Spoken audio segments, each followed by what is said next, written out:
Good morning. This is authorized United States Magistrate Stanley Matthew Seaford on the derelict FBI on case 18C2 that I'm authorized as a judge on. Well, let's start this out. Why would the FBI be derelict on a warrant? Well, they're derelict on a warrant because John Brantley Wright began this in 93 when he told me that they was going to fabricate my record one charge at a time over a period of time, which they did. And that was for 8050 Williamsport Pike, listed as Mary J. Wright's estate in Falling Waters.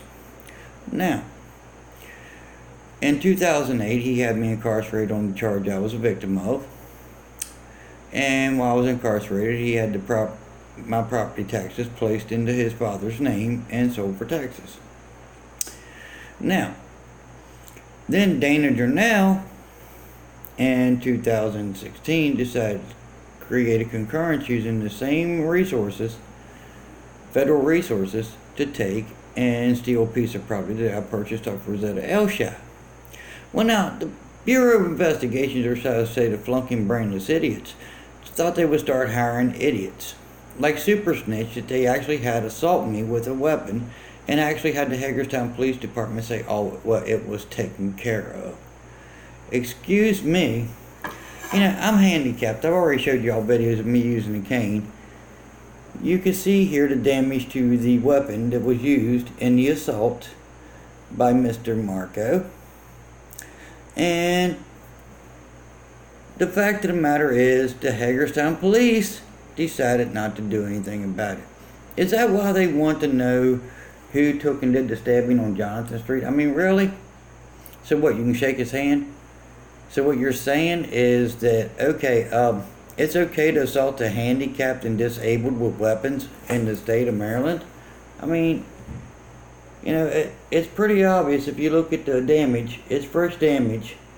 He hit me hard enough to break the plate. Now, you know, the thing is, that's a felony assault. So I did call the state's attorney about this, as well as to point out to the state's attorney that Joey Kiefer and Louis Andrews is trying to overlook where Tyler Dunn took and stole $12,000 worth of my mother's jewelry. And they're trying everything they can to try to get out of charging him because the FBI wants them to sweep this under the rug.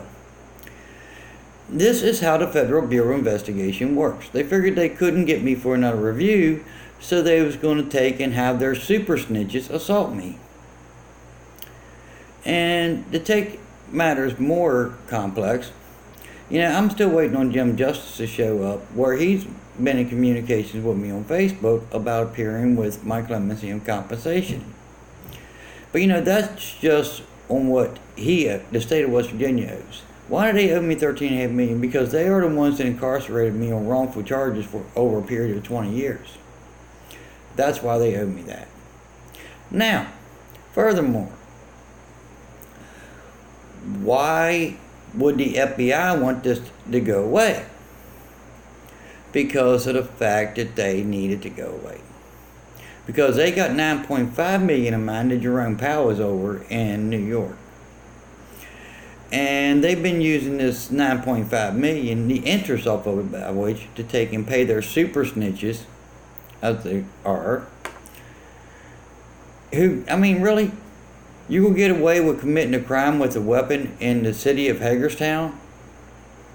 Really? Especially assault on a handicapped, disabled person with a weapon? That don't happen unless you're a rat. Then the officer, when my fiance called him back because she was all upset about it, oh, we resolved it. You resolved it, did you? Really? How's it resolved?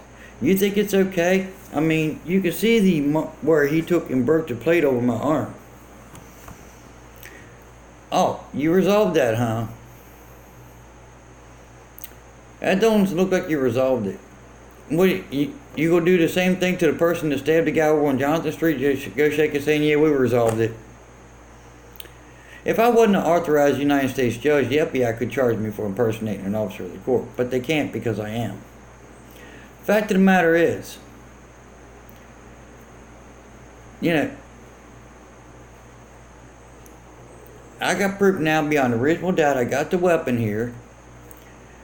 And it is what it is. Well, that's all for this episode. Have a good day, one and all.